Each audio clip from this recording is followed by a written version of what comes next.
Let's kick it off, guys. Welcome to episode 3. We've also successfully named this podcast, myself and Lee, during the week. We are going to be called the Men Without Masks podcast.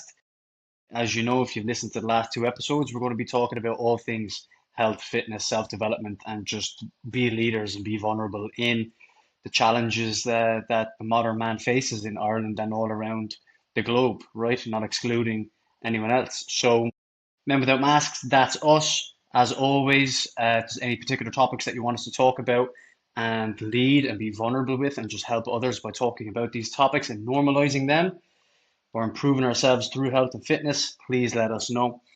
Our Instagram page is also set up and the YouTube is set up, so contact us through any of those channels or me and Lee's Instagram. That's a waffle. It's quite an intro. Anyway, it is, isn't it? That was off the cuff as well, I'll have you know. But it's better than, well, why didn't you buy my supplements? Yeah. I say, use the special code. Yeah, here's the discount code. And now for the ads, Gatorade. No. Right, lads. Episode 3, we're blessed to have Gaz Burtenshaw. We met Gary through a mutual business mentorship. Gary's a fellow Irish man running a 7-figure online health and fitness business, one of the fastest growing in the space at the minute, and he's blessed us with his time today. So, as you know, guys, over the last couple of episodes, we've talked about things like men drifting, lowering their standards, losing their edge. But Gary, you've gone the complete opposite direction. You've touched on your story in Dubai when me and Lee were with you at the business event. So instead of the usual "who are you" question, I'd love to ask you and start off by saying, who have you had to become to build the life that you are living right now? Let's start there. I've thought about this for, like, when Lee sent me on a couple of kind of what these guys want to discuss. And the one recurring thing that comes to me, and it's interesting that you said men without masks, in the simple terms, I became a man. So, like, that's who I have become to live the life that I live and the life that I'm currently enjoying. So when I think of a man, for me, I don't think of current men at the moment. When men were men 40 years ago, a man worked hard. That's what he did. He didn't let his emotions control him. He didn't let his mood dictate what he did for the day. He got up, he got shit done. He was a provider. That's what he did, and that's where I view myself now as. I am a provider. I don't have a family, but I am a provider for my team. For me, a man, his word is his bond. I think that's gone in today's day and age. Men just like to continuously talk nonsense and don't follow through. But to become where you want to be that man, live that life, that has to be the value that you have. When you say you're going to get something done, you need to, like, move mountains to get that done. Follow through on your word. Yeah, we touched on that last week. You know, just kind of having that self-efficacy and self-trust that when you say you're going to do something, you follow through and do it. Even if you don't do it 100%, right? If you say you're going to train today, right? There's a recurrent theme as well, Lee, because every Wednesday when we have this podcast, I only get to train for about a half an hour, right? Compared to 90-minute or 2-hour training sessions other days. But I'm always proud coming onto the podcast because I trained for the half an hour that I had today. That was literally all I had. I had 45 minutes, but I did it, right? So I said I was going to do it, and I did it. But if you keep telling yourself you're not going to do it, or if you keep telling yourself that you're going to do it and then you don't, it's going to impact your self-trust, your self-efficacy, your confidence in completing a task, and that can be destructive, mindset to get into. So love it, man. Well done to you there. But 100% it is, like, you don't have self-belief if you don't believe a word out of your own mouth. Like, how can you have self-belief? Like, that's the question I always say to people is, you want self-belief? Well, you've told yourself you're going to go to the gym on Monday morning. Every Monday morning you hit that snooze button, you don't come to the gym. So if you don't have self-belief because you don't even believe in yourself, your brain knows you're lying. Like, you're not lying to anybody but this. So that's, like, it's insane what people think. Yeah, I love it. And on top of that as well, is something interesting I learned a couple of months ago, really. But our brain, the same reward signaling fires talking about goals. And what we want to achieve as actually achieving them. And that's why, as like, and there's studies to back it up as well. I was blown away by it. But that's why people will talk and they'll talk and they'll talk. And like, we all know people, past and present, like friends, family, clients, whatever it is, that they're talkers, right? We all know talkers, and there's never any follow through. But they're getting, from what I've read, the same dopamine effects, the same reward system signaling by just talking about these goals. So ultimately, you can actually trick your brain into thinking that that's all that's needed. I'm building on just what you mentioned there about the conditioning behind it. Oh, I'd 100% believe it. Because like at the end of the day, if you talk about like going on a big holiday, I get excited. Of course. So talking about like changing your life, I'm fucking buzzed. So yeah, why not? Like, yeah, 100% believe that. Love it. Right, next one for you, Gary, then is in alignment with the same question, right? Give us the turning points in your story where things actually started to change for you. This is gonna take a depressing turn. I've struggled with mental health all my life. I didn't know I had depression until I got diagnosed with depression when I was 31. Depression wasn't a thing 20 years ago. I used to work in the mines, so for anybody who doesn't know, that's fly in, fly out. Basically, you fly into the middle of Australia, you live there for 2 weeks, you work on a mine site for, say, 12-hour days. And then basically you fly back to Perth and you make a load of money, and then you do a fuck ton of stupid things, just go drinking and you do a load of drugs, and then you go back to work, and that's the cycle I got into. It was a self-destruct cycle that I was on, and when I was 31, it nearly destructed me.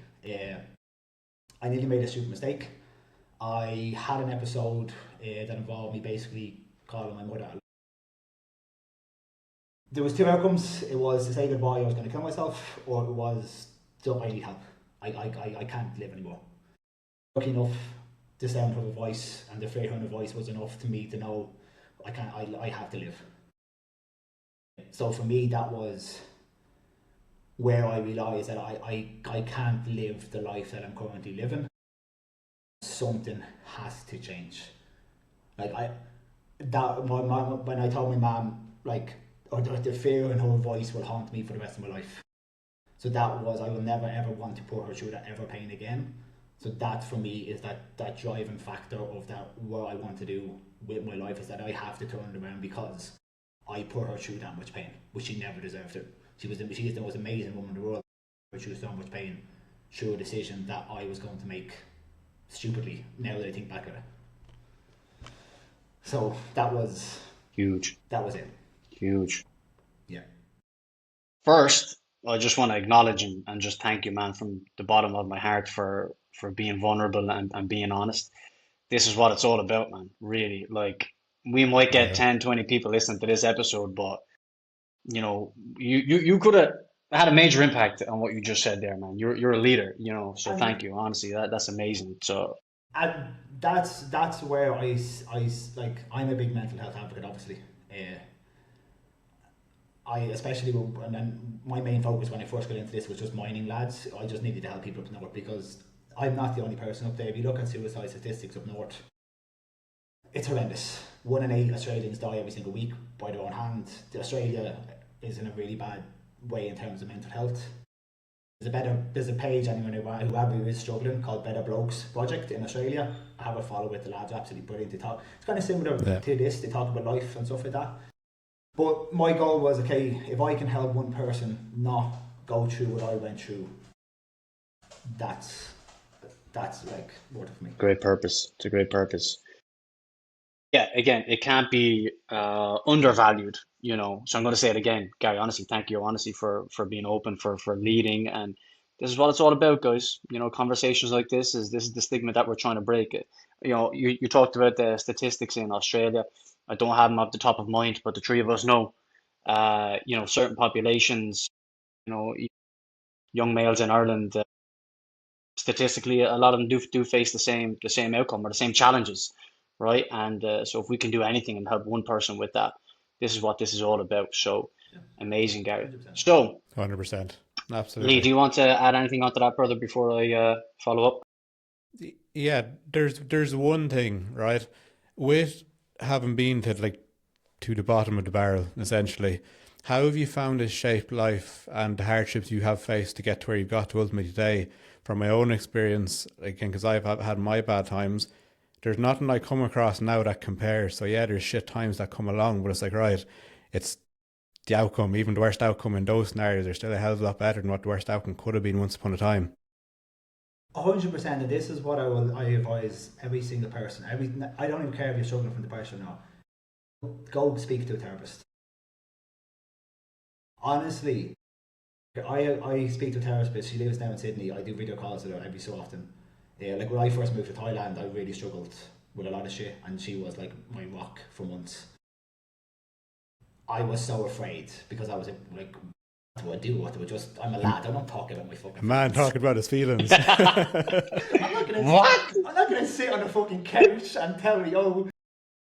But like, because like for me, it's like people go to therapy and they have these horror trauma stories. Like I came from like a good family. My mother was the most amazing woman in the whole world. Like I didn't struggle. I went to a good school. I played soccer. I had friends. I wasn't drama. So I was like, what can I sit on the couch and be like? Tell me like, why am I trying to kill myself? So that for me was like going to her, and now it's like they don't cure you, they give you the tools to help. Absolutely. With tasks. So when I feel myself, and I will then, and work is my worst thing, and because once I start getting in my own head, that's when, weirdly enough, I go deeper into work. And I'll do like 15, 16, 17 hour days constantly. That's where I do like my best work. Because I'm Cash a double-edged sword, isn't it? Yeah, I'm trying to avoid what's going on in my head. But it's recognizing them patterns and getting ahead of them before they come into play. And then like 100% of the says, like, at the end of the day, you getting up at 5 o'clock, compare that to ringing your mother and telling that you want to commit suicide. What's harder? Mm. Puts life into perspective very, very quickly. It's massive, and like with the therapy, I'll echo that as well, because I spent a year working with a mental performance / therapy, and it was the best year I ever did. Up to that point, like it was, I was in the middle kind of year 2 or 3 of opening the gym. On the outside, as it does, life looked fantastic. Business is going well, not more money than I could handle, but more than I'd ever had. But then the unhappiness was the highest it's ever been. You know what I mean? And something had to change. And same as yourself, I was like, right, well, I know there's shit wrong. I'm fucking well aware of it, but I don't really want to go and talk to anyone about it. And I remember that first session I did, it was a game changer. And I actually remember about halfway through the sessions, and this sounds a bit stupid, but I had like recurrent shoulder issues for like a fucking year beforehand. Halfway through that session, I just felt the shoulders drop, and it felt like they dropped a mile, right? Yeah. Never came back, and I actually left. That one session was a turning point for me. Did it for a year, and that was what put me on kind of the path that I ended up going on, breaking away from everything I kind of knew. And similar to yourself, it's like now it's like, yeah, shit times come along, and if there's one thing you can be sure of, that there will be plenty of them. But having that perspective, it just doesn't really shake you so much. No, massive. I'm loving it, lads. We're 10 minutes in or something like that, and we're all, there's gonna be tears next. Ooh, I love it. We gotta start doing this in person, because Men Without Hugs. That's our 5-hour long episode. Right, we're gonna rebrand this Men Without Hugs, and we're all just gonna move to Dubai, and we're gonna be Men with Hugs in person. That's what we're gonna do. But yeah, just to add to the therapy roundtable that's happening naturally here is a beautiful thing. I'm delighted to hear that you were, Gary, and Lee, that you were as well. And for the record, I did as well. One of the most powerful. You never forget it, lads, will you? You'd never forget your first therapy session. I don't think you ever forget any of them. You're just like, wow, this is incredible. I went a few times. Once by myself and once with Becky for different reasons, and just the perspective shifting that you get. You know what I mean? It's incredible. Again, anyone that's listening to this, again, a big goal for me is just to normalize that. My nearest and dearest know that I'm a big advocate for therapy. So if you've never gone, and if you do struggle mentally or emotionally, if you find yourself that your fuse is a bit shorter than usual, if you go through periods like that, just have a therapist in your network. Of 3 therapists in my network that I could refer anyone to at any one time, or I can go to myself. So just please normalize it. It's great to see and hear that the 3 of us are normalizing it right now. But if you're listening to this, wherever you are in the world, same thing. There's 3 big bold men telling you it's one of the best things that they've ever done. So this is one of the things that has to change in Australia and Ireland, if you ask me. You know, Yeah. that's it. Yeah, for sure. One for you, Gary. Go on, And Lee, you go first. no, go for it. Go for it. Gary, I'm just interested in, your story is absolutely amazing there, and again, I'm blown away by how vulnerable you are. I'm so grateful for that. What triggered the shift? When you were in your darkest couple of hours, right, and those thoughts were going through your head. One thing that you mentioned is, your mother's voice. You just never wanted to put her through that again, and you never wanted to feel that again. Was the kick up the ass, to change your habits, the thoughts of not putting your mother through that or someone you love through that again, or was it more for yourself? So basically, my question is, was the purpose for you, or was it for someone else, or was it kind of a mix of both? What do you think? It was both, because like when you do that to someone who is like, we all love our mother to 2 pieces, they are our world, our rocks. Like, I'm 38 years of age and like she still makes my doctor's appointment to go back to Ireland. Like, that's what it is. Like, that's what it is. She's a mammy, I'll always be a son. Yeah, So I love it. It was that, and it was for myself, because all through my life I've always been around people, but I never felt like I really belonged there. Now again, that was never to anybody who was around me. That was just what was going inside my head. So I knew I had to, never put her through that, because now I've come to the realization that I actually am wanted, which was something that I never felt up until that. And after that, I was okay, right, now that I know I'm wanted, if I look back at my last 10 years, I did the Australia from 21 to 30 till this incident. It was mainly a self-destruct, drinking Thursday to Monday to Tuesday sometimes. I was the guy you called when you wanted to go on a piss on a Wednesday night, because I'd happily, fuck it, let's get fucked up. That's what I did. So I was okay, in my eyes, I had wasted 10 years of my life not doing what I wanted to do, just trying to fit in with people. So I was like, now from 30 to 40, I made a promise to myself. I was like, these are my years. Whether I'm on my own for the next 10 years, or whether I have a group of people around me who I feel are in a place where I belong, these are my years, these are my terms, and this is what I'm doing for the next 10 years. So It's we're amazing. kind of both ends of the barrel. Love it. No, fair play, man. Last one from me, Lee, and then you can take it away, bro. Um, going through a period, right? I think it's me and Lee touched on it.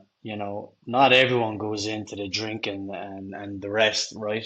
In Ireland or Australia, but a lot of people do, right? Male adolescents in both countries, I feel. It's almost super normalized in society nowadays. But we know that alcohol is normalized, right? But other substances that we know is not good for our mental health if you're exposed to it for long enough or frequent enough. When you were going through that phase, Gary, what do you think you were avoiding, if you were avoiding anything? I know I was on a mission to kill myself. When I look back now, like, I did, for my 30th birthday, I took 5 weeks off work. I did Ultra Croatia, Tomorrowland, flew home, picked up my mate, went to Vegas for 10 days, went to LA, San Francisco, and up to New York. And for that 5 weeks, I drank and did cocaine every single night. I was on, if this doesn't kill me, like, what do I have to do to die? Like, I was on a massive, and only through therapy that came to the realization. In my head at the time, I was Jack the lad. I was working in mining. Back in the day, it's a little bit different now. You were cash rich with mining. You earned a fuck ton of cash. I used to do 6, 7, 8, 9 weeks in a row. Again, fucks with your mental health, because you're literally in isolation for 9 weeks. Then I take 7, 8 weeks off and go fucking AWOL. Come back to work, go back into your fucking role, go back into your prison cell up in sight, do the same thing fucking all, work as much as you can, jump on the next plane off, fucking off you go again. So what was the biggest learning, when you went to therapy? What was the kind of aha moment, and what was the tools and the skills that you were taught then to help with that and ultimately come out of that phase? It's normal. And I know that sounds strange, but you're not supposed to feel happy all the time. Mm. Yeah. But like nobody's happy all the time. Like it's okay to not want to go to work. It's okay not to. Obviously, there's levels to the wanting, but the main thing she told me is just take it a task by task. Don't look at your big day ahead of you. Sit down and okay, right, what do I have to do? Right, let's just get up and brush your teeth. Let's just fucking do that. That's fucking easy. Okay, I'll get up and brush teeth. Okay, what's next? I'll make breakfast. Instead of having the protein-rich breakfast that I usually have, let's just have a fucking bowl of Cocoa Pops. But that is depression for me, or depression, how it was broken down to me. It's you get so anxious over things that don't happen, and then your brain can't process it. So your brain gets confused about what's real and what's not real, and then it just starts like basically eating itself. So for me, it was the other side of the thing as well. For me, is that my actually testosterone levels were rock bottom. I was put on TRT at 30. Her first thing when I met her was, okay, we need to get your hormone levels tested. So it was a chemical thing for me, plus the mindset thing, because this is how I live my life. Yeah. If that makes sense. Yeah. Powerful, man. It's last sentence for me then, Lee, and I'll stop hogging the mic here, i.e. earphones. It's just,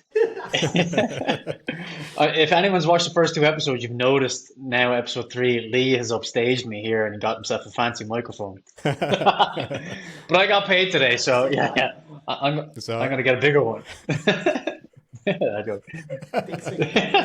But yeah, about your story, Gary, is I loved how your therapist said, it's normal to go through downs, periods of being down, obviously, and that's normalized. But also one of the tools that she gave you or he gave you was just do one simple task, right? Do the next simple thing, and if that's overwhelming, shrink it down until you have the confidence to go do the thing.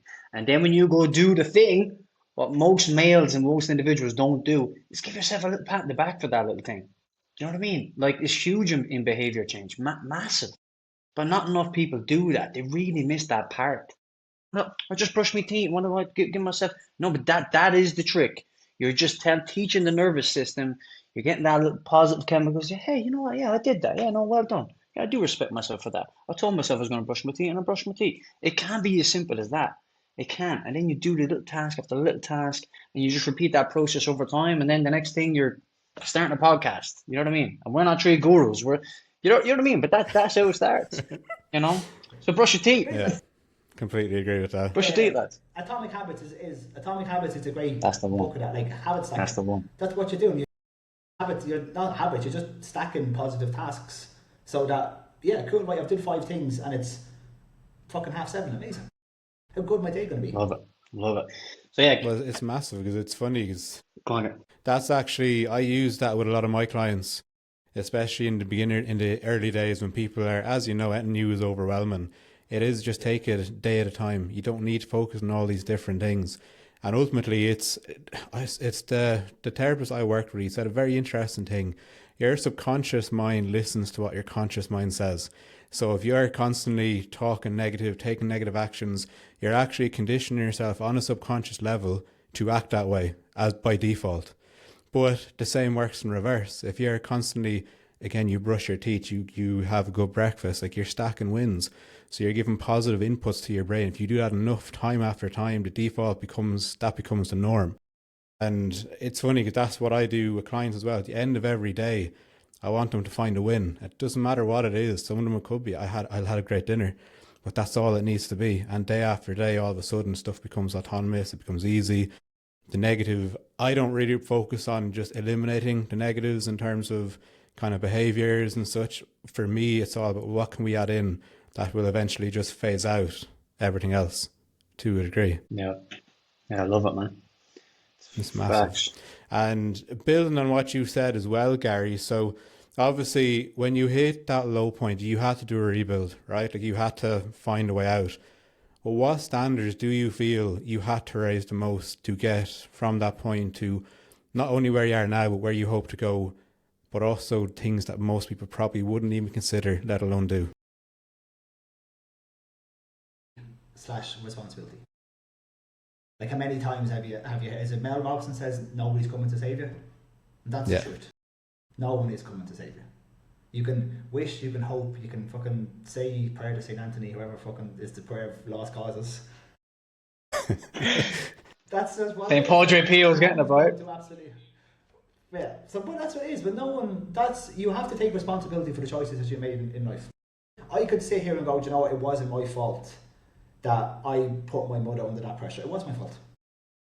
Instead of recognising my destructive behaviours from 20 to 30, I ignored them and made them worse. So that's my responsibility. That's not how I was, like, whether having enough testosterone or not having enough testosterone, I made the conscious decision to get fucked up most weeks. And that's where a lot of people I find nowadays just refuse point blank to look at themselves and go, do you know what? Yeah, I'm in a shit storm at the moment, but it's not my fault. It's someone else's. At the end of the day, and this is what I'm a big fan of. I'm not sure who says it. It's your fault for absolutely everything. The successful business you're building, it's your fault. The shitty fucking weeks you have, it's your fault. The highs are your fault. The lows are just as well as your fault. You can't claim the highs if you're not willing to accept and claim the lows. Extreme ownership. I think that is exactly, but I think the world is set up to work against that actively day to day. Like, how often are you told if something goes wrong that truly it is your fault, you just need to buck up and figure it out? It's all this realm of kind of comfort and acceptance and normalizing it, I think, is the big issue. I know myself, like when I was younger, like I wouldn't have had those harsh lessons because life was good. It was well looked after, a great family life. It didn't stop me, same as yourself, going down the route I went ultimately. But the big thing again was taking that ownership, because if you hold yourself accountable to everything that kind of happens or doesn't happen to you, I find myself mentally a lot more able to manage, a lot more peaceful. Yeah, it's all in your control. Because it's on you. Yeah. At the end of the day, everything boils down to default. Are you going to do what's required to make the change? If you're not, then stop complaining about the fact of the life that you live. If you are, then it's time to put up your fucking socks and get the fucking work. Yeah. Exactly. And I think I listened to a podcast a while back, and like everyone looks at people who are successful. It's like the guys will look at you look at people that are a level above you again. And it's like, well, how do you get there? It's just luck, it's ignorance, whatever you want to call it, right? But I think the big thing as well, and it's something that's really resonated with me, is for people who are on that level or level you want to reach, they're not just doing a small bit more than you. They're doing 5, 10, 100 times more daily, monthly, in every single aspect to get to that point. I also think as well, that's why most people don't get there, because they want the dream, they want the idea, but they don't want to suffer for years and have to put the head down and forgo all the easy things in life, life's comforts, the stuff that's pushing their faces kind of as successful as nearly possible. Yeah. The being exposure to James was my eye-opener. I thought I did a lot. No, I don't. Yeah. No, I did not. You fucking for real? Levels. If that's what it takes. But that's the levels, and he's not the only one who in my circle now who I look and just go, fuck me, man. I think I'm looking. If I want to get to where they are, I've another level to fucking get up somehow. How do I do it? I don't know yet. That's what I'm trying to figure out. But my skill set has me where I am. If I want to go to the next skill set, like, I need to do a fuck ton more. And now I'm looking at myself going, do I have the capacity? I don't, but I have to find that capacity somehow if I want to achieve the things that I talk about achieving. Quick one, just kind of off the record there. You have achieved a lot, Gary, especially since the origins of that story that we talked about at the start, and you have achieved an amazing achievement through your business and the purpose that you have now, right? Do you give yourself a pat in the back every now and again? Come on, brother. Honestly, I'm currently in Like I'll be honest about my therapy stuff, because I have no problem being honest about my Let's future go, bro. brain. I'm in this constant destructive loop that I can't get myself out of. I set myself, this is what my therapist, I set myself ridiculously high targets, knowing full well I'll never achieve them, so I'll never give myself credit for achieving what I achieve. It's a horrible thing to be involved in, Yeah. but it's something that I'm currently working through to get in a position where I can finally say, like, I have a chip on my shoulder for somebody. I've no idea who I'm trying to prove. Maybe I'm trying to prove myself at 20-year-olds that this is what you could have done, you dickhead. Yeah. I don't know. It's just I have to get out. I'm in trying to figure out how to get out of this destructive loop. I can't have free time. I need to fill my free time with tasks to keep moving forward. And again, like, it's a habit that I'm trying to break out of. And as you said, like, it's I know how important it is to sit there and go, do you know what, man, well done. Fucking absolutely brilliant. You've done so well. You've done X, Y, and Z. You've done this, you've that, and the other. But will I give myself that time anytime soon? I like, hopefully, yeah. Yeah. Well, thanks for sharing, man. Do you do any journaling, or do you do any gratitude? You know, the classics. You know, one to three things you're grateful for in the morning or the evening, or any journaling at all. Just brain dumping, as random as your fucking thought is, just putting on a page. Do you ever do that? I tried it, but I'll be honest with you, I've just accepted the fact that my brain is my brain and it never switches off. Yeah. I've journaled the like last 3.5 years. I find it very. Yeah, it's powerful, man. But the whole point of me, I would love to be able to sit down in silence. yeah, I hear you, man. The brain dumping is amazing for that. It really, really is. It's really, really helpful for that, you know. And as random as the thought is, man. I had one client one time who couldn't sleep, right? She was an Irish client, and when she was trying to go to sleep, you know, racing thoughts, very common when people trying to go to sleep. And one of her racing thoughts was, where's he going? He'll be just on the punchline. He'll be back in, no doubt. Anyway, so he looks like you put him to sleep. For the one out of probably 10 people watching, this is the first actual technical glitch we've had.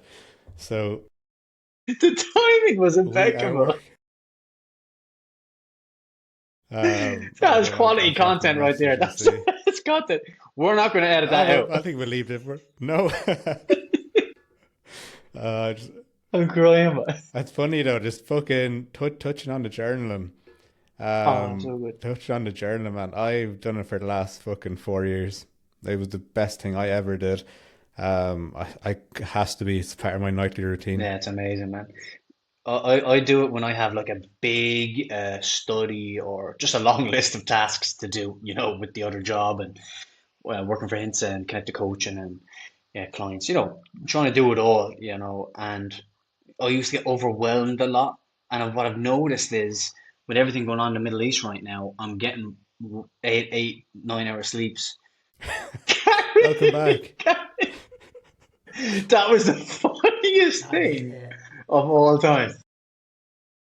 Like, if you don't agree with what Dave says, you just have to say it. You don't have to leave. I missed it. The last thing I got was you do journaling for 3 hours. That's the last thing I got. Anyway, listen, my point wasn't that valuable anyway. I don't even know. I don't even know if I should say that point again. Anyway, I'm going to try wrap this up in one sentence, and then Lee, you can crack on with your next piece. But anyway, Gary, please don't leave me like that again, bro. I'm hurt. I'm very sorry. Just welcome to Thailand's stable internet connection. Yeah, and this girl couldn't sleep, and what she used to do was, anyway, she used to journal. That was the whole thing, guys. Right? Sleep. Yeah, but no, I don't. Like, as crazy as it sounds, I still wake up sometimes at night stressed that everybody's going to leave the company and I'm going to have no business. Yeah. I hear you. But anyway, the gift that I want to give to you, bro, and these are just words, right? You know, it's not going to fix anything. Oh, I'm cured, you know, I'm aware of that. But, you know, whenever the thought comes into your head and you might think back to this conversation tomorrow or any other day, just remember to give yourself a pat on the back, brother, because, you know, me and Lee do look up to you, and, you know, you are at the level that me and Lee would love to be at someday. So, you know, don't forget that, and just know that you're a valuable human being, and you're changing people's lives every day, man. You change people's lives in the last 30 minutes, man. So Just whatever you need to do to give yourself a pat in the back, brother. Tell me this: what hand are you, right or left? Right. Right. You give yourself a pat in the back right now with me. Let's go. Come on, let's do it. I'm proud of you, man. No, Wait, hold on. I'm proud of you, Wait, legit. hold on. Yeah. No, I'm proud of you, man, legit. And you see that little positive change we got in your mindset there. You know, your light lit up there. You know what I mean? Just give yourself more of that, man. That's what it's about. So that's what it's about. So well done, bro. Right, Lee, you're up, brother. I wouldn't have been that nice to you if you'd walked out with me anyway, that's for sure. Jesus. But Ghosting you. See ya. no, it was building. It's kind of just summarize like a lot of what we've just discussed there, and I'm pretty sure I know your answer to this. But do you think that right now most people are just too comfortable and that they actually do know what they need to do, but just actively avoid it? 100%. Like, and the proof is in the pudding with the absolute boost in the GPL1s, the Ozempics, the retatrutide. Yeah, massive. Like, the body positive movement is the biggest fucking scam since fucking BCAAs or good health supplements. Like, I'm sorry. Oh yeah, we're all happy when we're overweight. Yeah, we're happy. The second you don't have to do the work, Lizzo shrinks down in size. Fucking Kelly Osbourne vanishes. All the fucking superstars who are, oh yeah, let's be happy about life when I'm overweight and I can't be healthy. Like, just, vanished? You just changed your mind all of a sudden? Like, that's the hypocrisy of the fitness industry that drives me up the fucking wall, to be honest with you. So what do you think that comes down to then, Gary? Right. Do you think it's just the avoidance of hard work? Because obviously these individuals have worked very hard in their careers, and they're famous individuals that you just mentioned. But the health and fitness and going and training and stuff like that is a But different sensation of hard. that's hard. That's like, to be honest with you, and as Lee brought up earlier, we have now, and like there's been like the crazy thing is, and if you look at the stats on it, obesity has skyrocketed in the past 20 years. Used to be, sugar is the devil. Our sugar consumption is at the lowest it's been in fucking decades. Yeah. So tell me why obesity still skyrocketed if sugar's the issue. Do you know what the issue is?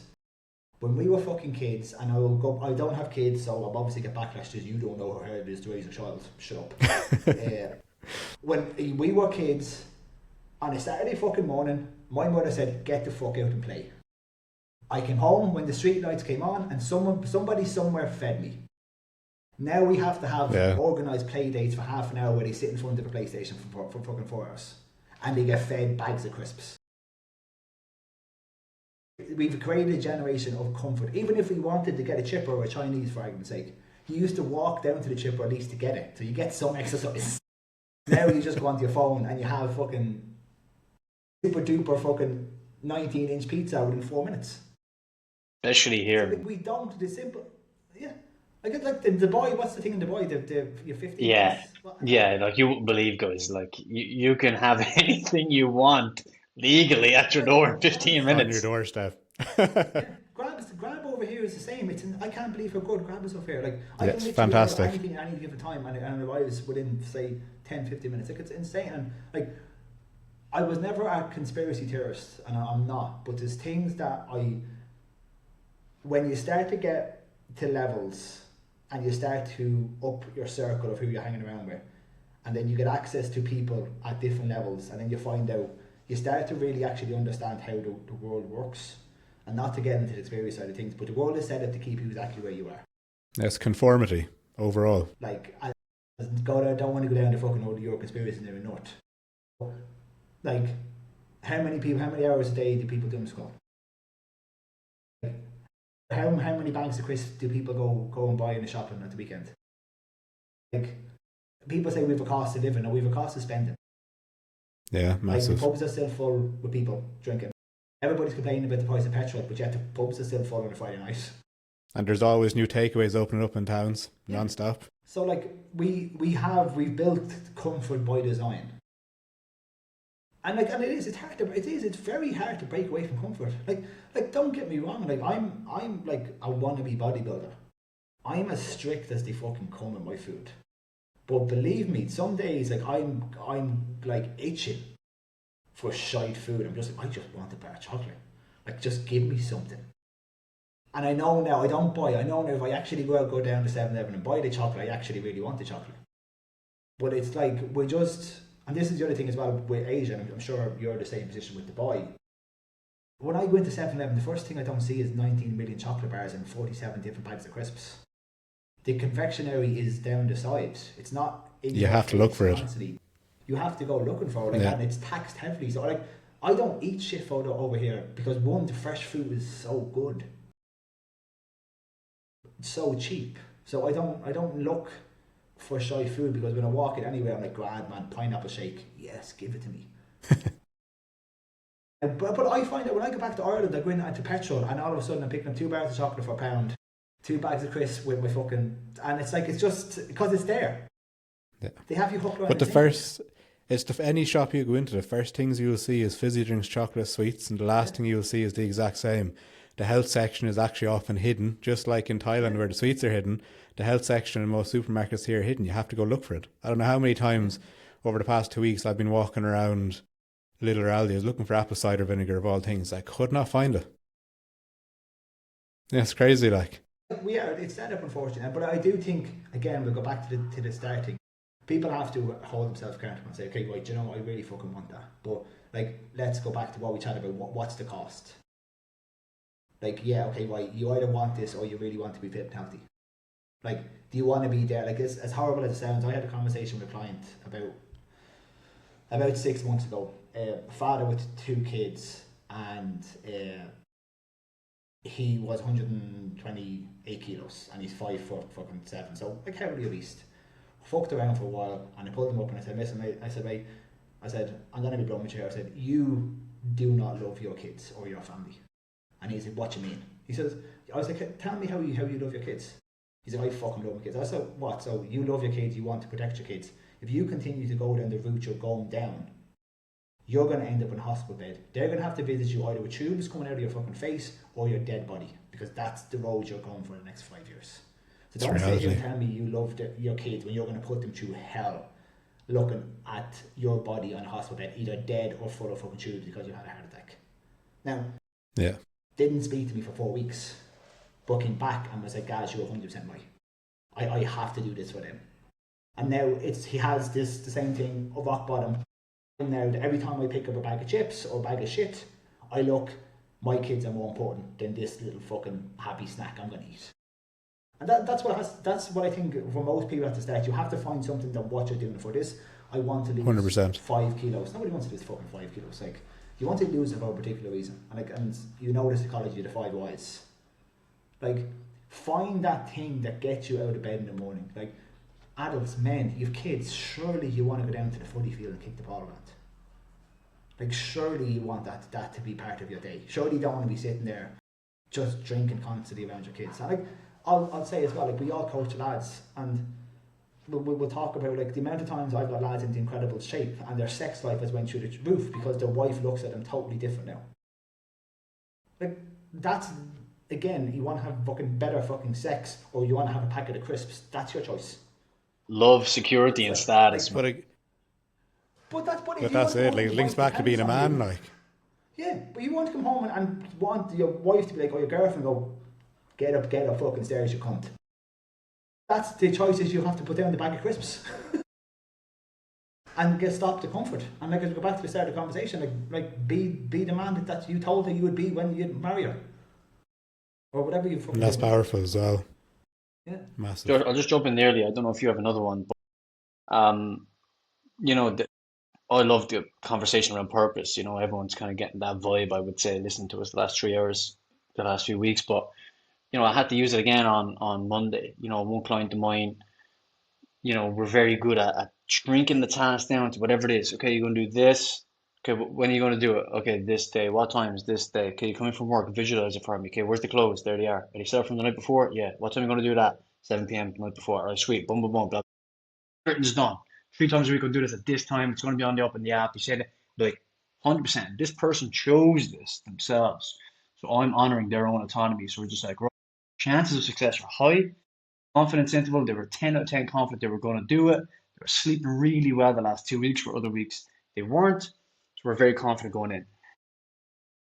Check in call on Monday, didn't do it once. Not once. And blah, blah, blah. Now, lo and behold, she was sleeping very, very poorly again, right? So we know that when she goes through weeks like that, it's often just that, right?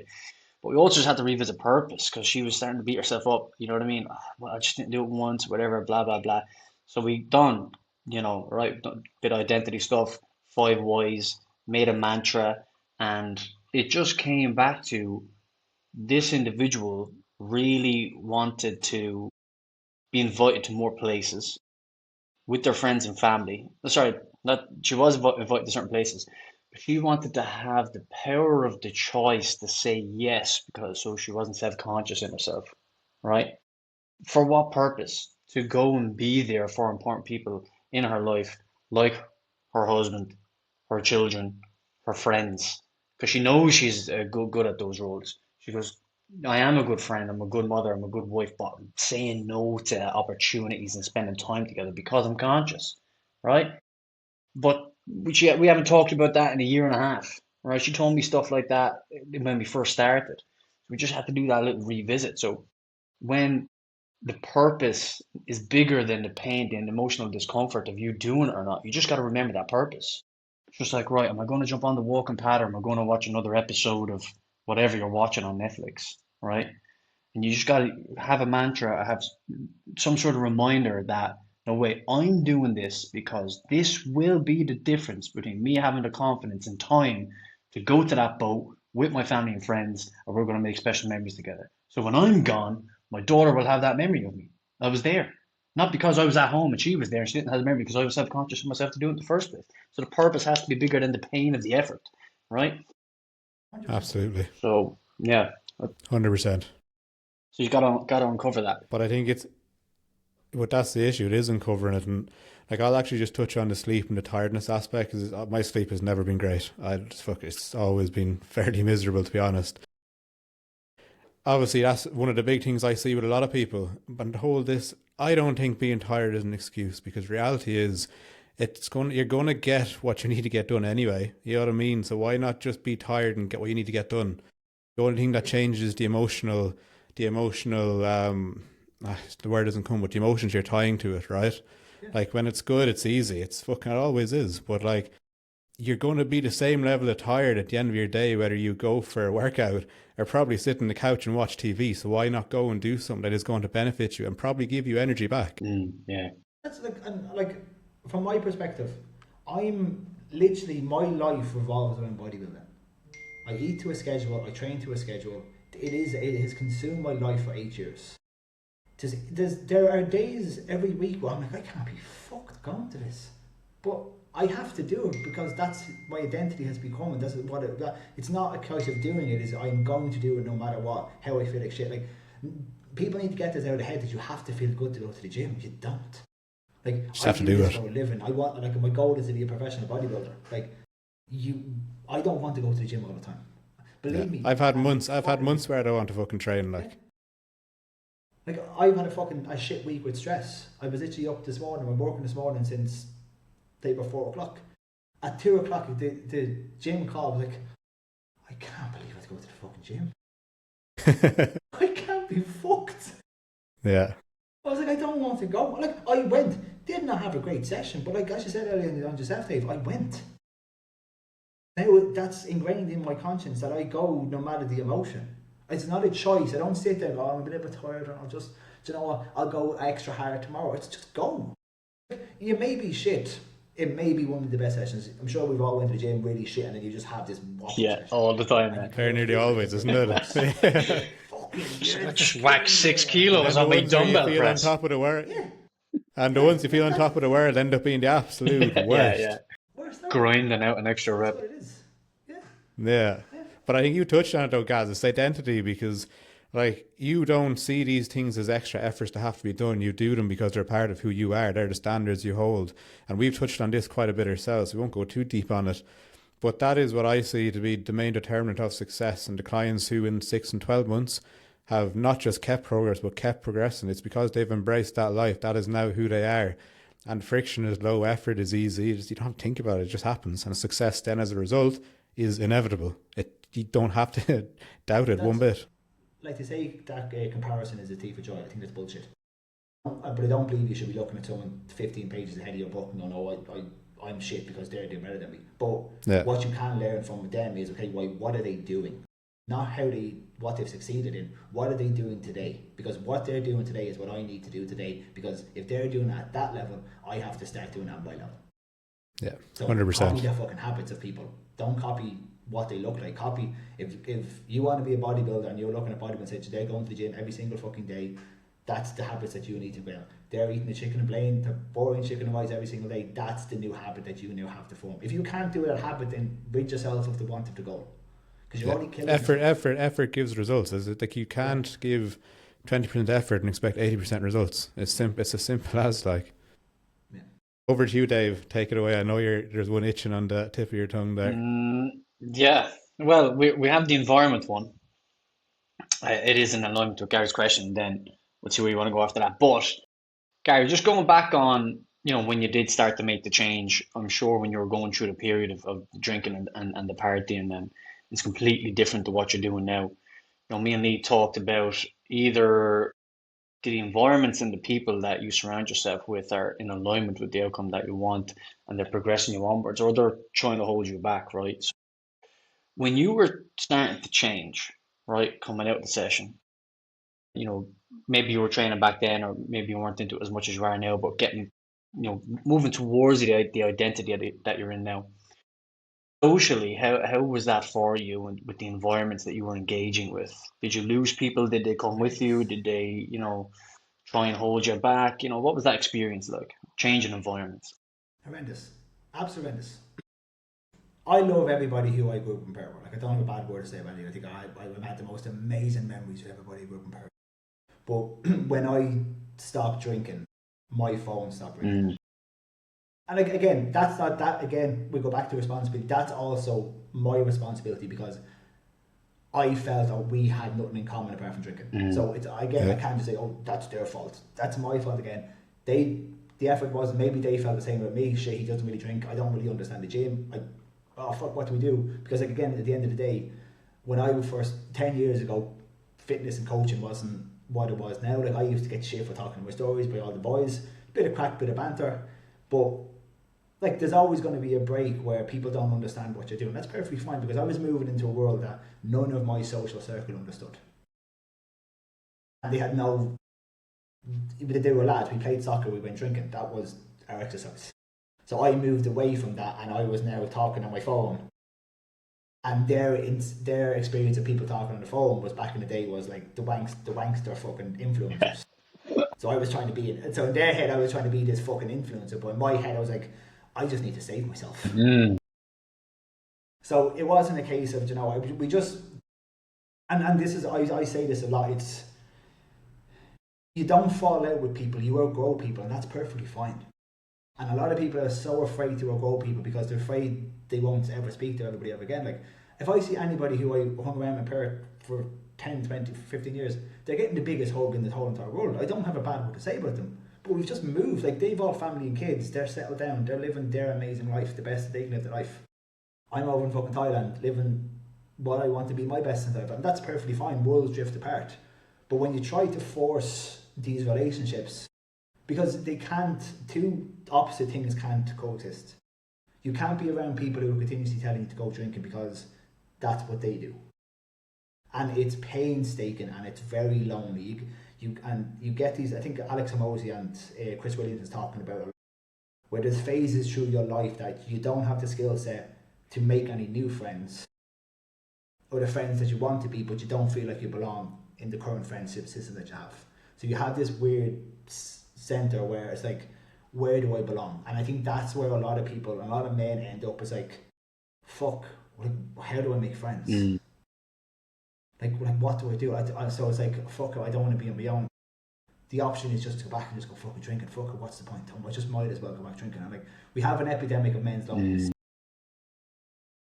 And again, I'll go down to social media has made it worse because we don't connect. And like, I'm to the want of a better word, a recluse most days. I don't really interact with people. Not because I don't want it, it's just I work a lot, I don't have the energy. And because whatever I've went through, I protect my energy like the most. I have like 8 people in my life who live on 8 different countries. that who I just vibe and I connect with. So they're like my family now, and that's people who I connect with. And when I'm with people, if I feel like they're draining my energy, they're just not my people. So I don't want to interact with them. Yeah, 100%. So you always have that people over. You're going to lose friends. You're not going to lose friends. Like I went home for a wedding, my best friend's wedding in July. I haven't seen the majority of my school friends in probably 6, 7, 8, maybe even 10 years. So it's no awkwardness. Big fucking hugs. We sat around having a couple of pints. A couple of nights out together. Absolute fucking great banter. There was none of this, oh shit, what do we talk about? Because you're still friends. Just because you don't talk every day doesn't mean you're not friends. And I think that's where people get this feeling, oh, if I stop talking to Joe, he's going to think I'm a dickhead. Well, if Joe thinks you're a dickhead, that's Joe. 100%. He's the dickhead.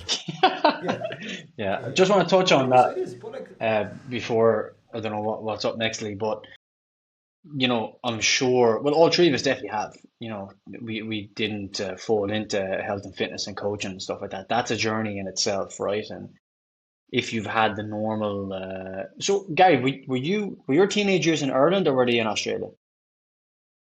Ireland. So I finished college at 21 and I moved to Australia. Okay, sweet. All right. So we all lived a similar Irish teenage years, right? But so when you're coming out of that, the people that you're drinking and partying with is different to the people that you meet in a business mentorship, to build your online health and fitness business is different to the gym people that you meet in for bodybuilding or for CrossFit. Is different to the friends that you make in your university degree, So relationships are formed in environments, right? It was just really cool, kind of one-liner. It's like your next love or your next friend is in the next environment that you go to. It's something like that, right? So the whole point that I'm making is that anyone that's listening is that, even though there will be growing pains from the environments that you're coming from, that you want to grow out from, if that's what you want to do, just know that you are potentially going to form valuable relationships and friendships in the next environment that you're going to go into anyway, like Lee sending me a text message 4 weeks ago, you want to do a podcast? I was like, yeah, I always wanted to do that. I know it's the next step. I just didn't have the balls to do it. And now here's a great young man like Lee bringing out the best of me. You know what I mean? And Gary coming on the podcast and being vulnerable. Like, you're going to get growing pains, but good things are going to happen in the next environment that you have the courage to go to. Oh, but that's what you have to. You have to follow the things you enjoy because that's where you have. Even like as soon as you jumped on, it's just banter. Because without the podcast, you've got to chat here for the next easy. I've met you once. Yeah, exactly, and that's the maddest thing. That's the maddest. In person, we met one time. Yeah, and that's what I'm saying. Because so like going to the places, you already have so much in common with them people that you never had in common with the people that you think are your friends. Yeah. Like, and that's where they just keep going to things you enjoy, and you meet people who are on the same level as you. And the OGs, the people who are on the level with you. Yeah, the OGs will stay with you, man. Like because I had growing pains coming out of certain environments. But I had raw and honest conversations with some people. The people that I really cared about, and they stayed with me, even though I was distant with them for a couple of years doing my thing. They were there and they welcomed me back with open arms because I wanted to keep those people with me. So it works both ways. Yeah. That's what it is.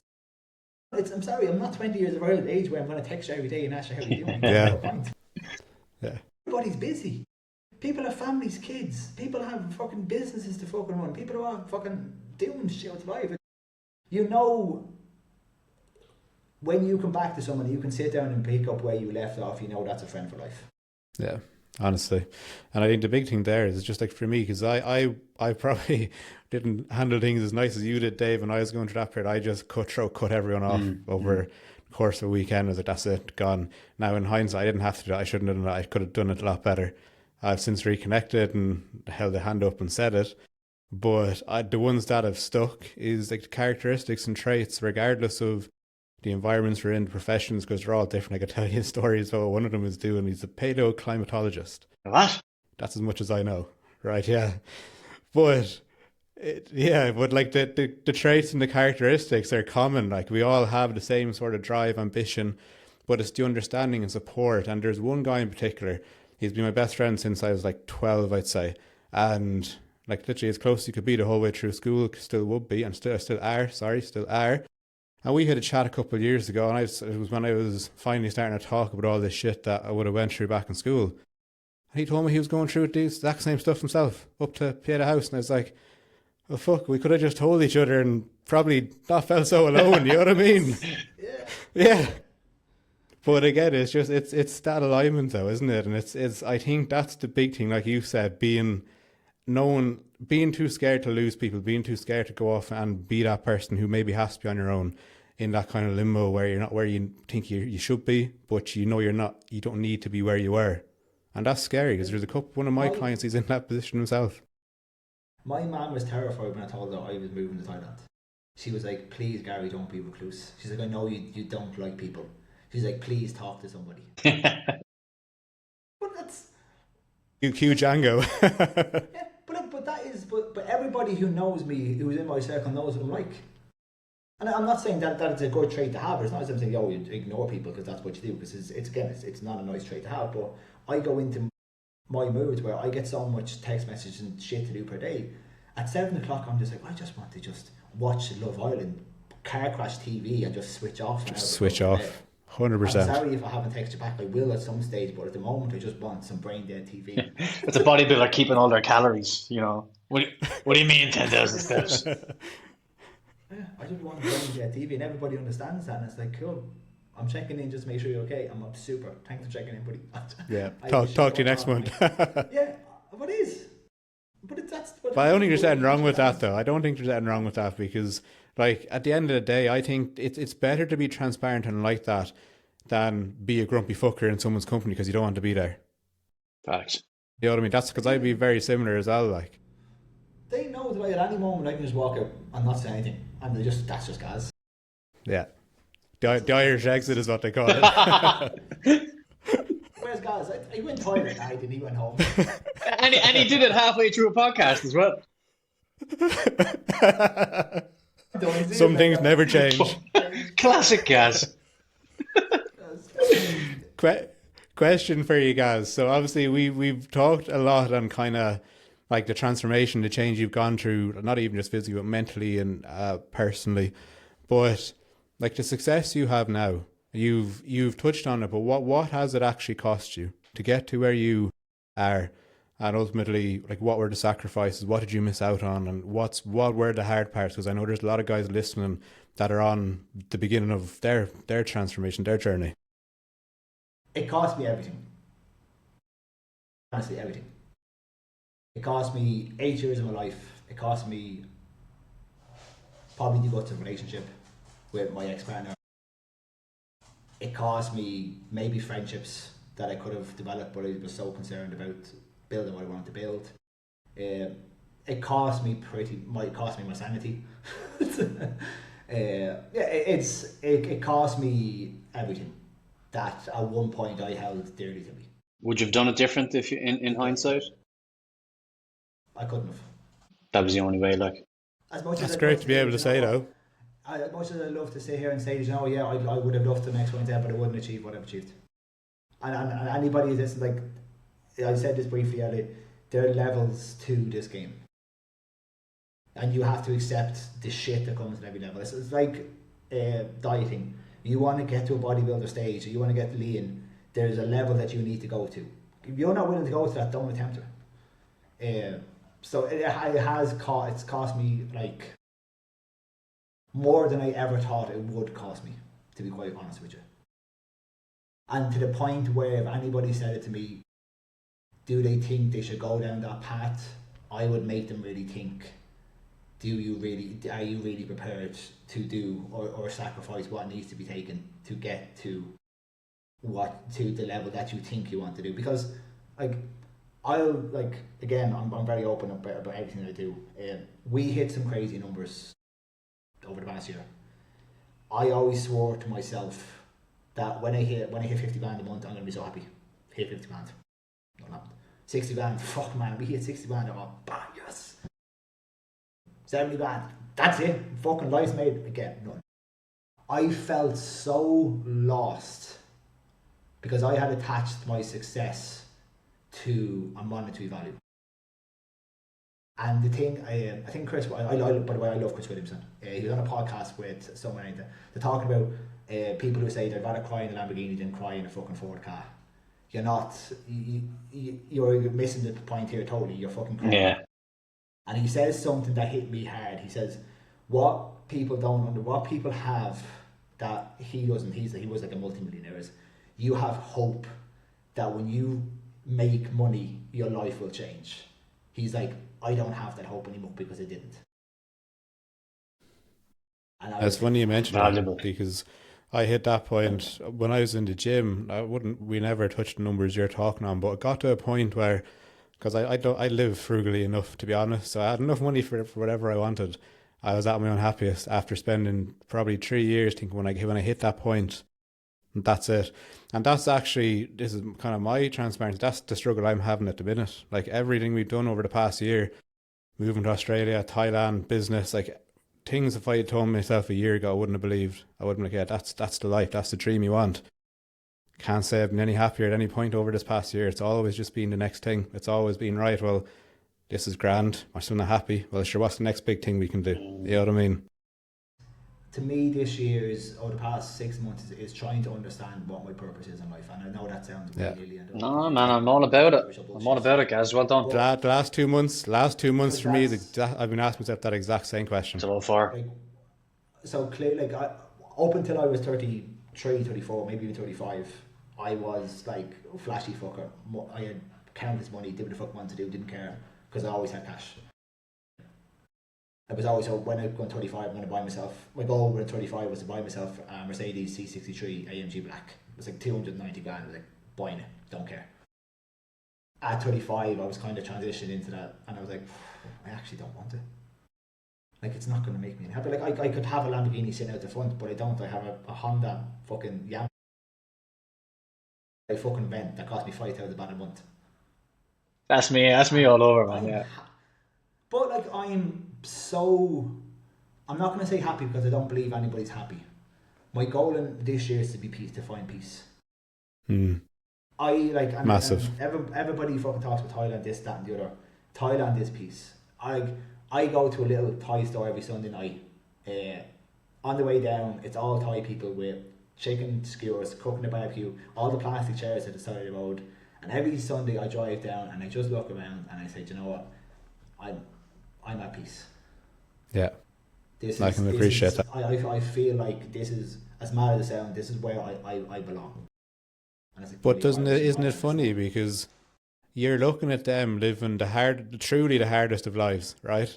And they're some of the happiest, kindest, nicest, most welcoming people you ever come across. The month I did in Bangkok, which is known to be a bit more kind of impersonal, and we were in a local neighborhood. We were the only white people there. Like, we got the first week I was there, everyone was looking at me. I was like, right, this is fucking a bit odd, like a bit awkward. But 2 weeks in, there was the traffic warden, old guy, couldn't speak a word of English. I had maybe 3 words of Thai. I would always make a mission to say hello, and then from week 2 onwards, he'd cross the road and give me a big hug every time I passed, multiple times a day. They're different, but they prove that they have nothing and they enjoy life, and you're crying because you don't have a $4,000 iPhone. You think you've a hard life. Like, I was, during the wet season is pretty bad here. I was mopeding over to the gym in my fucking raincoat. It was horrendous, and I was sitting there and I was so pissed off and I was so angry. I was like, this is bollocks, man. I'm fuck Thailand. I'm fucking leaving Thailand. And I pull over a set of traffic lights, and there's a truck in front of me, a pickup truck, and there's about 74 lads crammed into the back of the pickup truck going to a building site. And I'm sitting there going, I'm complaining about the rain. Look at them. And like a backup, like a pickup truck, like a proper site where they put sand and gravel. That's rammed with people going to a building site to build houses for Westerners like myself. And I'm complaining because it's wet. I was like, get a fucking grip of yourself. Perspective, man. Get a grip of your fucking perspective. Self. Yeah, that's what life is about, perspective. Your problem now, someone who is in worse position would kill for the problems that you have in your life. Yeah, absolutely. And that's the truth. What's the equation, lads? I'm sure you know the guy, Mo Godat. He was on the Diary of CEO there about a year ago, and he wrote a book called The Equation for Happy. And he has an amazing story. if you haven't come across Mo Gaudat, his story is that he lost his son. His son was like 12, 13 years old. And it was obviously very traumatic for him. And his son was just like, look, Dad, don't be unhappy type thing. Like, go live your life type thing. And he was just like, a 12, 13-year-old to say that's pretty powerful. In his book, and he shared on the podcast, is that it's not the event or the happening of anything that makes you happy or sad. It is how you see it, right? And the example that he gives is you're looking out your window and you want to go sunbathing and it starts raining. You're like, oh, it's raining. I was just about to go sunbathing, right? Now, if you flip the script, you're looking at the window and you're just about to water your garden and you have a massive garden and it starts raining and you're like, oh, it's raining, buzzing. So it's not the event, it's how you see it. It's your relationship with anything Yeah, that you're doing. That's all it is. And I that love that. expectation and reality, right? So if you manage your expectations, if reality is likely to be this, you can't expect that because the deficit or the surplus is going to cause disappointment, right? Or if reality is this and you get this, again, the outcome is going to be potential disappointment. So if reality is this and you stay present, or whatever you experience, you're grateful for that, then you're likely going to be happier than you would if you're leading with expectation. So it always come back to just stay present. Do whatever you need to do to stay present. You know what I mean? If it's raining and you're flashing rain, you've seen 74 boys going to work and you're in rain and you're like, it's raining. Except, you know what I mean? You're living Yeah, in an island that people dream of going on holidays. Exactly. yeah. Exactly. Right, gents, I have a client call in 12 minutes. So, Lee, give us the close there, brother. No problem at all. So we always like to ask this question to all our future guests, seeing as you're the first one, is if the world ended today or tomorrow, Gaz, what would you want to be remembered for? And what message would you want people to take from your life specifically? As I kind of touched on earlier, I'd like to be remembered for at least changing a life. I'd like someone to, even watching this podcast or listening to what happens, or who follows me on Instagram, that something I've said over the past 8 years has had a positive impact on them. And it has led to something that is life-changing for them. Like, I know what it's like to be a rock bottom. I don't want anybody to be there. So that's my philosophy in life. If I can help, I'm going to help. I'm going to help the best I can, no matter what it takes me. Yeah. You can have the confidence. And You go, Lee. You go first. no, just a kind of bit of a follow-up from that one. And do you think that you're actually living in a way that now actually reflects this, or is there still work to do? There's always work to do. I have a lot of self-work to do. Every time I think I've fixed a problem, there are 10 problems in life. Like when you start, like again, like using therapy, and anybody who's been therapy understand that when you unpack one thing, 10 other things are popping up. Yeah. I'm still understanding who I am. And as wishy-washy as it sounds, I don't know who I am. I thought I knew who I was, but it turns out I'm not that person. If you the mad thing is now, my best mate, the irony of it all, actually opened up a gym before I moved to Australia. You couldn't have fucking paid me to go to the fucking. He used to drag me in kicking and fucking screaming. And then when I went, I'd leave and there was a Chinese downstairs. And I'd go downstairs, get myself a bag of chicken balls and a 3-in-1 and go home. That's like the fucking very first couple of PT sessions I did. What gym is it? What gym is it? Well, was this in Ireland? Yeah. That's yeah, it was in Ireland, yeah. Before I moved there, he opened a brand new gym, Southgate Fitness in Drogheda.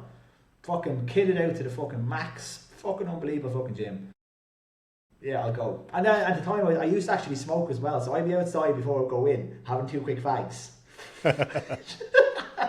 In I go, then out, well done. A 3-in-1 is so close to being the goat of a Chinese order. You know what I mean? Add the crispy shredded chicken. You've got me. That wasn't around when I was fucking Ireland. There's no crispy shredded chicken. That's a new thing. Jesus. That's a long time ago. When I came to Australia, I was like, we're going to Chinese. I was going, I'd order 3-in-1. They're like, what? I was like, 3-in-1. They're like, what's that? I was like, that's a Chinese. It's like chips, rice, sauce. They're like, what are you on about 300 grams of carbs, no protein. Fucking happy days, happy days. So, Gaz, it was an absolute pleasure and very much appreciate the openness, the vulnerability, the insight. And I think for anyone who's listening, Gaz, you might for anyone who's connected with your story, wants to see more of what you're about, what you're doing, like where's the best place to find you? Where can they see where Gaz exists, essentially? Probably see me rambling every day on Instagram, Gaz_Impact Physiques. I like to not sit on the fence about a lot of topics. Some people like them, some people don't. It's good fun. The question boxes, I love your question boxes. There's one of them was like, why didn't you go have a hard chat with your overweight friend where he's getting on to you about something? Are you worried about how the health effects of fucking steroids? Fuck off, dickhead. Yeah, of course I'm worried about it. I'm injecting shit in my fucking ass that could kill me. Of course I'm worried.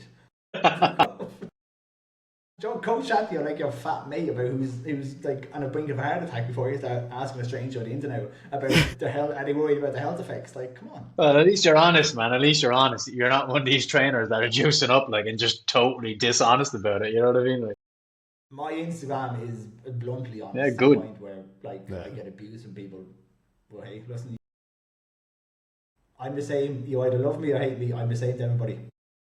Yeah, it's the fucking way to be. And on that bombshell, we will end the show. Pleasure. Thank you so much. It's been amazing. yeah, just a very quick one. Guys, don't leave just yet. Don't leave, Gary. I do just want to say, Go man, for it, that Dave. you know, for a man who just wants to be remembered of changing one life, you can nearly be guaranteed that you may have changed more than one in the last hour. Do you know what I mean? So Absolutely. this is exactly what me and Lee wanted. We wanted to normalize such conversations for men worldwide, in Ireland, in Australia, in Thailand, wherever people are listening, man.